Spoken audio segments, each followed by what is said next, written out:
Alright, I was trying to figure out how to like prop my phone up so that I could record, but I accidentally closed the screen, so I went and got the phone stand since I had to stop anyways. This is all reused, recycled, cocoa and soil, from all of our previous grows. So this is 100% recycled. After each grow, I just like take the pot, pour it upside down, hit it a bunch of times, shake it out. I got my stabbing fork here that I use. I try to get most of the roots out, but there's still a lot in here, to be honest. But we're going to fill our pot here. Okay. And the key is not to pack it too tight. I almost don't pack it at all, because once you add a gallon of water or food, which is usually food, and I fill it up and I saturate all of my medium, that moisture, you know, that weight of all that liquid will actually naturally compact and pack down your medium. So I fill it up to about here, up to this little seam, and then once it's a couple of weeks old, then I usually fill in that top couple inches, because it does pack down and it ends up being about here in the pot, and then I fill in the gap. So we're gonna go ahead and just fill our pot. I like to stir this regularly, almost like every time I come out here I stir it up, because there's a lot of moisture in it, and I like to get some of the wet stuff down up to the top. So like I said, I tried to get a lot of the roots out of this. There are still a lot of roots in it. Derek says it's not going to help our plants. If anything, it may hurt them. But this is like our first run of like 100% recycled material. We do still have a bag here about 2/3 full of soil.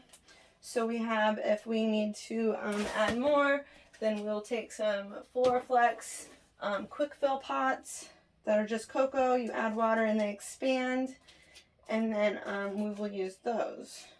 So let's do one more. Okay, so I've got it as full as I want it, and I didn't pack it. If you notice, I did do this. This is me kind of just evening out the top. It does pack it slightly in those spots where this edge is pushing down, but that is the max that I do as far as packing goes. And then we just smooth it around so it's nice and even and flat.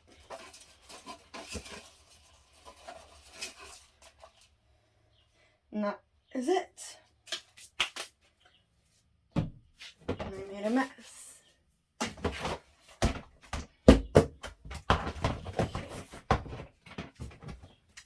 So that's really it. I like to make it nice and flat and even.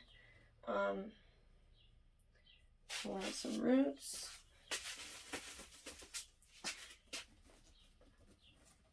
As even as I can, because my OCD likes even.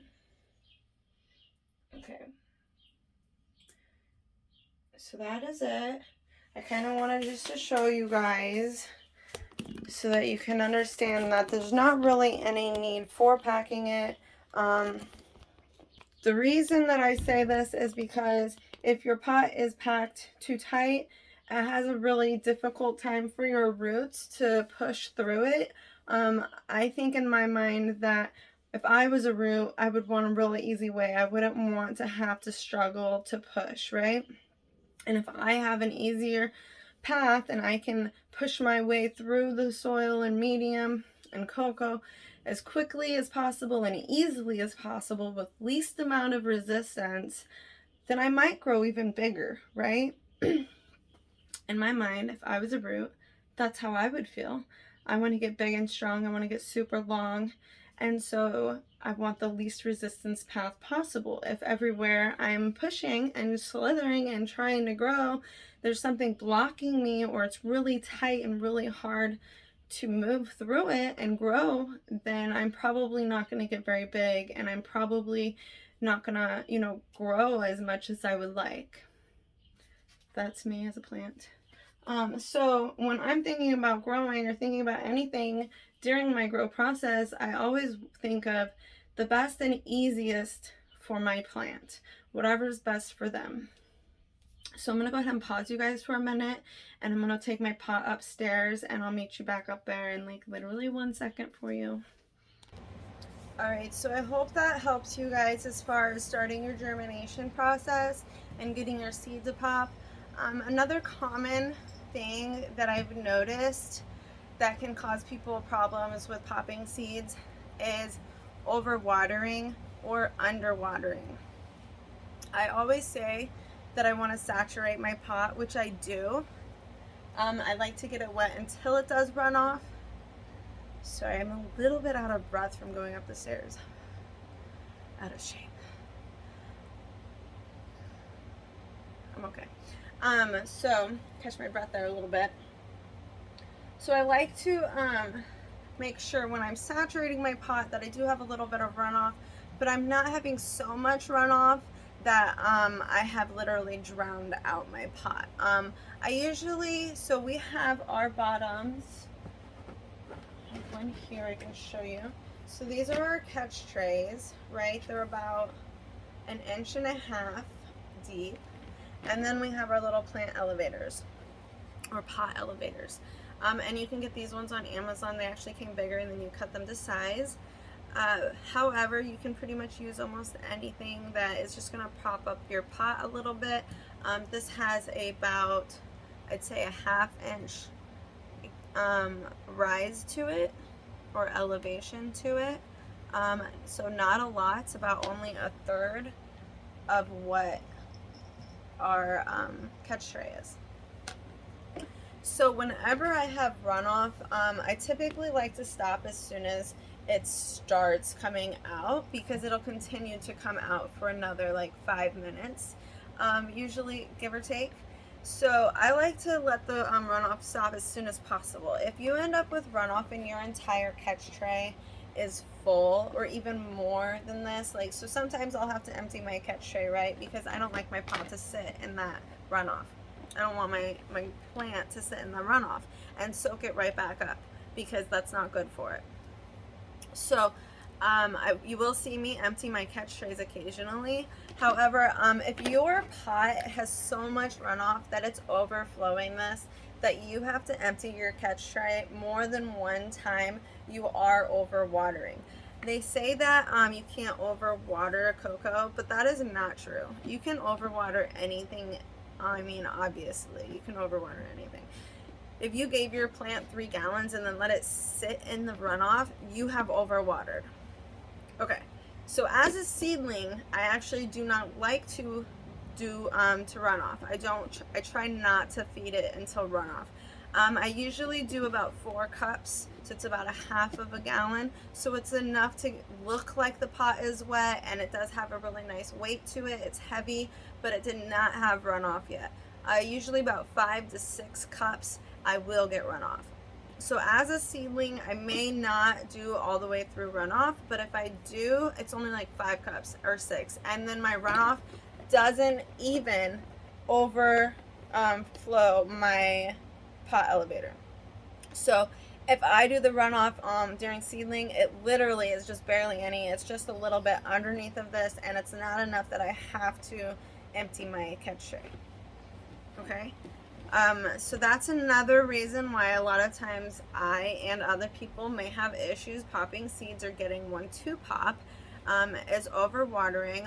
If you're underwatering, that can also cause an issue, because if your seed is dry or does not have enough moisture, then it's not going to be able to release out of the seed. The seed has to be really soft and soggy for it to be able to crack and pop open. If your seed is really dry and it hasn't been able to crack because it's so dry, your seed just may never pop. You need moisture in there, but you don't want to drown it. You don't want it to have too much moisture, so therefore it literally is sitting in water. It may sprout and start to grow, but I think you may end up with problems later on if it is being overwatered consistently. 1 or 2 times of overwatering may not cause a big issue if you're in cocoa or majority of cocoa.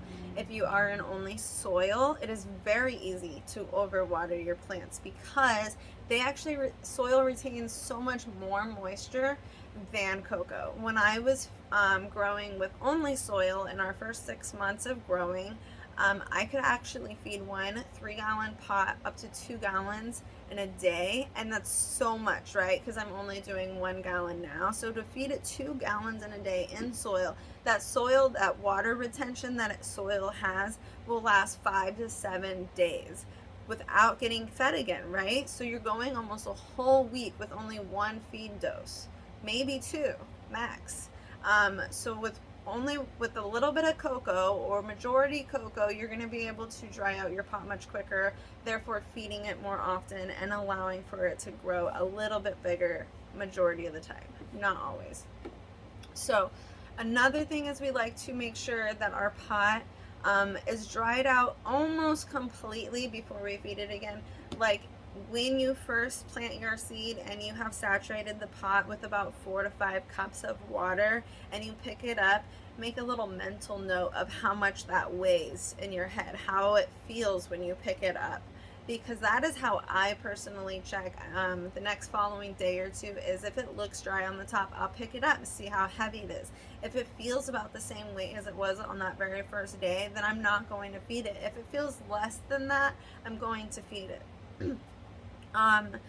You don't want it 100% dried out or more than 100% dried out. You don't want it so dried out that your plant has actually been starving for nutrients and moisture and uptake.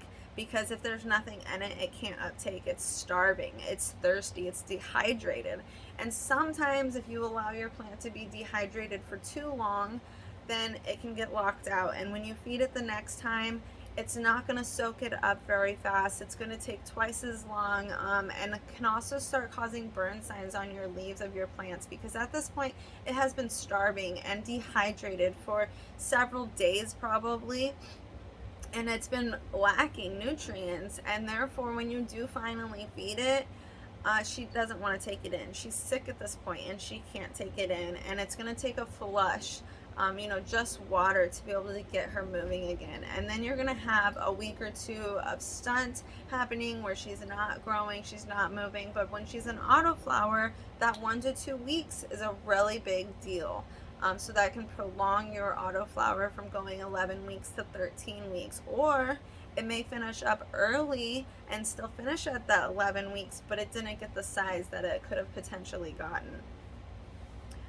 So we went over just a few things that can go wrong during germination or popping process, which is overwatering, underwatering, and then packing your pot too much.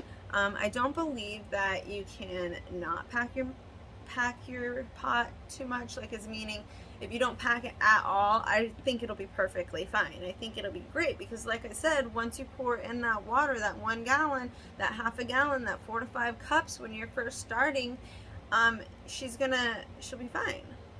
I lost my train of thought there for a second. The dog came in and distracted me. Totally lost where I was. This happens to me like all the time. Oh, so I don't think it'll be an issue like if you were to underpack. I don't think that is possible, to be honest, because once you fill it up, it's going to pack down and it's going to naturally compact the soil, medium, whatever you're using, cocoa, whatever you're using. Let me think. Another reason I talked about in the beginning is if your humidity is too low. If you're having 30% humidity, it's going to have a hard time popping a seed or even growing to its full potential during veg because they really like that high humidity during veg. We grow a perpetual growth, so we have babies in there in veg at the same time as one that's in a higher veg stage, or we have some in early bloom and late bloom and almost finishing up sometimes. So we have a wide variety of ages of our plants in our tent all at once. So unfortunately, we cannot go up to 60% humidity for our vegged ones because we usually have flowering ones in there as well. And flowering plants, as most of you should know, they do not do well with high humidity. You want a lower humidity. 35 to 40% is actually really perfect for your flowering plants. However, like I just mentioned, we have veg ones in there as well. So we cannot let our tent go down on 30%. It's going to cause us problems. And recently we've been having our humidity between 30 and 40%, which is much lower than we usually do and much lower than we would like. But that's kind of just what our natural weather and state is doing to us right now. We haven't had as much rain this week as we have in previous weeks. Therefore, the humidity outside is lower, causing the inside air to be lower, which is also affecting our tent to have a lower humidity too. I have put a couple wet towels in the tent. That helps a little, but it's a very short-term fix. Having a humidifier would be helpful as well if you have one. We do not have one, so we haven't put it in there, and we live in Washington. It actually is a very moisture wet state. So in the next week or two, we're bound to have more humidity, more rain, and it'll raise naturally. Also, as our plants get bigger, our oldest one in there right now is only 6 or 7 weeks old. She still has 5 weeks left of flowering.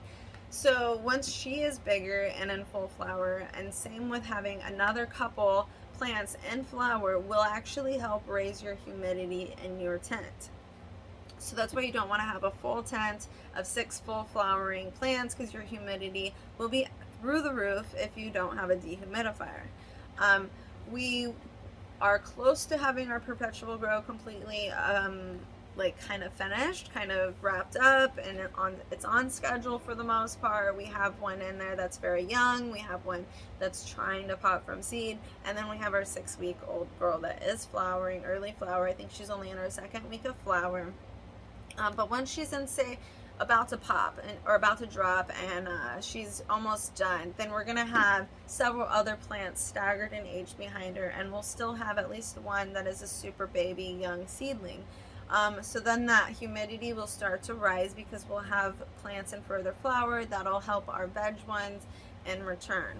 So it kind of all works out perfectly, because you don't want to have 6 plants all in early veg with really low humidity. If all of my plants in there were babies right now, they would be suffering because our humidity is so naturally low right now. Once we have a couple plants in full flower, that humidity will rise, and it'll be so much better for these babies and so much easier for us to pop new seeds because the humidity will be higher. I feel like I'm rambling now and just saying the same thing over and over, so I do apologize. I think that kind of wraps it up as far as what I wanted to talk about. I really initially only made this video because I wanted to show you an example of me packing, or lack thereof, packing a pot. So I covered that, and then I ended up being able to come up with a few other reasons why we could be having issues, or you may be having issues.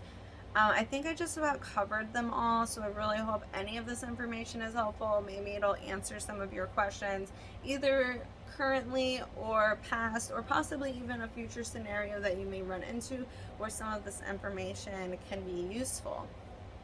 Again, I always like to end my videos, or say somewhere in my videos, that this is all my opinion. This is all based off of personal experience. I have no school or education on growing. Cannabis is the only thing I've ever consistently grown in my life. And I've been doing it for almost 3 years. I think a little over 3 years, actually. So that's super exciting. I didn't realize it had already been that long. And I feel like every grow teaches me something new. Every time I run into an issue, it teaches me a lesson, and it's helpful in a future grow. Most of my grows in general now, I actually learned majority of from previous grows. I have done some research on these issues as they come up, but usually I just do trial and error, and I just see if I can fix it on my own. If it's something that's outside of my realm of knowledge, obviously I'll go and ask somebody, possibly, or I'll just research it myself. I don't really like taking advice from other people, just because I have been given lots of bad advice in the past, which is kind of why I started this grow channel, was because I wanted to help people at home grow on a small scale and still get really great results as if you were on a larger scale or buying from a dispensary. I really do believe that our product speaks for itself, and the fact that it's always more potent, always better looking than most of the dispensary cannabis. So I take pride in the fact that we can grow really great quality, and we're saving money in the process because we don't have to go out and buy at the dispensary their outrageous prices anyways. So I encourage everybody to grow all the time because I think it's a great hobby. It's something that can really help you internally, keep you satisfied and motivated in life. I get like massive satisfaction every single time I chop down a plant, but like the real satisfaction is when you smoke it, because I grew it. I smoked, you know what I mean? I knew it as a seed. I brought it up from a baby and I raised it and I matured it, and it turned into this grandpa because it got old and it died, and then it benefited me. It benefited me so much. Every time it benefits me. And that is why I have such a big passion for growing, and I really hope that there's more growers out there that are, you know, inspired by me and want to learn and want to do it themselves, because you should. I think if I can do it, anybody can do it. And most people will say, oh, you're a girl. I used to get that all the time when I first started growing. Oh, you grow pretty good for a girl. I think I just grow pretty good for a person. I don't really like the fact that people think that just because you're a girl, you can't do something as well as the guys can. Anything you can do, I can do better. Because if I want to, I will. This about wraps it up. So I think I already said that, but this is wrapping it up. I hope you guys have a wonderful weekend, and I will catch back up with you guys soon. Keep it funky.